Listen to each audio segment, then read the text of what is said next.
Bismillahirrahmanirrahim. Assalamualaikum warahmatullahi wabarakatuh. Peradaban Islam. Baghdad, pusat kejayaan Abbasiyah. Baghdad adalah ibu kota Iraq dan provinsi Baghdad. Baghdad merupakan kota terbesar kedua di Asia Barat Daya setelah Teheran. Dengan populasinya pada 2003 diperkirakan mencapai 5.772.000 jiwa. Terletak pada Sungai Tigris pada 33 darjat 20 utara dan 44 darjat 26 timur. Kota ini dulunya pernah menjadi pusat peradaban Islam. Asal mula namanya tidak diketahui pasti. Ada yang percaya ia berasal dari bahasa Persia untuk pemberian Tuhan, Tuhan, dan dat pemberian. Sementara yang lainnya yakin bahwa ia berasal dari sebuah kalimat dalam bahasa Aramik yang berarti kandang domba. Sebuah dinding yang melingkar dibangun di sekeliling kota ini sehingga Baghdad dikenal sebagai kota bulat. Awal perkembangan. Dalam jangka waktu satu generasi sejak didirikan, Baghdad telah menjadi pusat pendidikan dan perdagangan. Beberapa sumber memperkirakan ia hanya memiliki lebih dari 1 juta penduduk. Meski yang lainnya menyatakan bahwa angka sebenarnya bisa jadi hanya sebahagian dari jumlah tersebut. Sebagian besar penduduknya berasal dari seluruh Iran, terutama dari Khurasan. Banyak dari kisah-kisah dalam 1001 Malam berlokasi di Baghdad pada periode ini yang disebut Madinatus Salam, kota kedamaian, oleh Syahrazad dan mengisahkan pemimpinnya yang paling dihormati, Khalifah kelima Harun ar-Rasyid. Kisah 1001 Malam termasuk cerita Sinbad yang masyhur melambangkan kehebatan budaya Baghdad selama masa keemasannya sebagai pemimpin dunia Arab dan Islam yang diakui. Pada abad ke-8 dan 9, Baghdad dianggap sebagai kota terkaya di dunia. Para pedagang Tiongkok, India dan Afrika Timur bertemu di sini, bertukaran benda-benda kebudayaannya dan melambungkan Baghdad menjadi Renaissance intelektual. Rumah sakit dan observatorium dibangun. Para penyair dan seniman dibina, dan karya besar Yunani diterjemahkan ke bahasa Arab. Baghdad adalah salah satu dari kota terbesar dan paling kosmopolitan di dunia dan menjadi rumah bagi umat Islam, Kristiani, Yahudi, dan penganut paganisme dari seluruh Timur Tengah dan Asia Tengah. Kota Baghdad didirikan di tepi barat Tigris di suatu waktu antara tahun 762 dan 767 oleh Kekhalifahan Abbasiyah yang dipimpin oleh Khalifah Al-Mansur. Kota ini kemungkinan dibangun di bekas sebuah perkampungan Persia.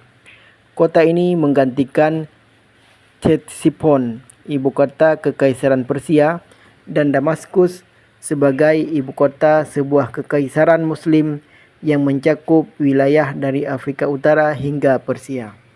Dalam membangun kota ini, Khalifah memperkerjakan ahli bangunan terdiri dari arsitektur, tukang batu, tukang kayu, ahli lukis, ahli pahat, dan lain-lain.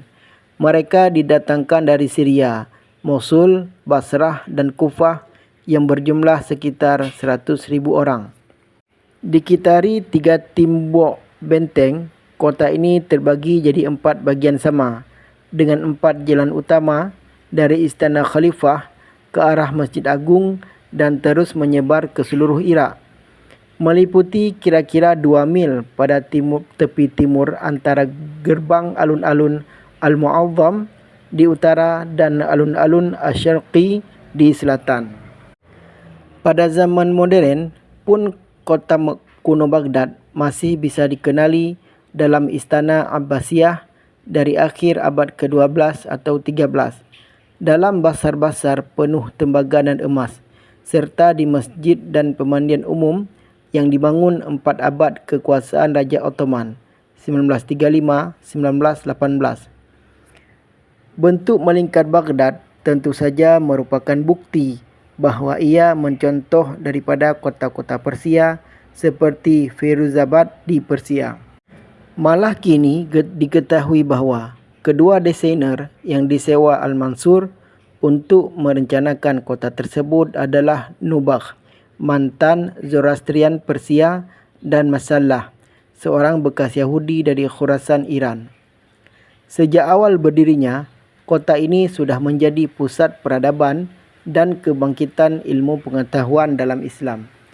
Setelah masa Al-Mansur, kota Baghdad menjadi lebih termasyhur lagi karena perannya sebagai pusat perkembangan peradaban dan kebudayaan Islam.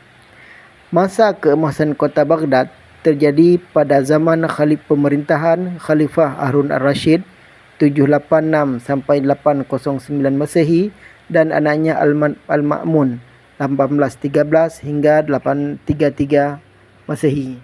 Masa kejayaan.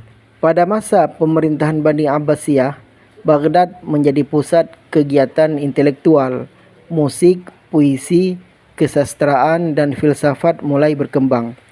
Sinar ilmu pengetahuan tambah bercahaya. Yang demikian karena negara-negara bagian dari kerajaan Islam Raya berlomba-lomba dalam memberi kedudukan terhormat kepada para ulama dan para pujangga. Adapun zaman keemasan khusus dalam bidang ilmu pengetahuan adalah periode yang sedang kita bicarakan. Demikian Jarji Zaldan melukiskan masa Daulat Abbasiyah 4. Karena dalam masa tersebut berbagai ilmu pengetahuan telah matang, pertumbuhannya telah sempurna dan berbagai kitab yang bermutu telah cukup banyak dikarang, terutama ilmu bahasa, sejarah, geografi, adab dan filsafat. Pada awal sejarahnya, ilmu-ilmu berkembang dalam bidang qiraah, tafsir dan hadis dan kemudian menyusul ilmu fiqh. Ilmu-ilmu ini bertambah subur sesuai dengan evolusi kemajuan masyarakat. Telah diketahui bahawa ilmu fikih telah matang dan berkembang kaedah-kaedahnya pada masa Daulat Abbasiyah II. Dari ijtihad dan semangat riset, maka para ahli pengetahuan, para alim ulama berhasil menemukan berbagai keahlian berupa penemuan keahlian bidang-bidang ilmu pengetahuan. Khalifah Al-Mansur telah mengadakan penyelidikan terkait keistimewaan pada tempat yang dipilih untuk menjadi ibu kota kerajaannya. Tentu, ia juga telah melibatkan diri di dalam membuat segala persiapan dan pelaksanaannya.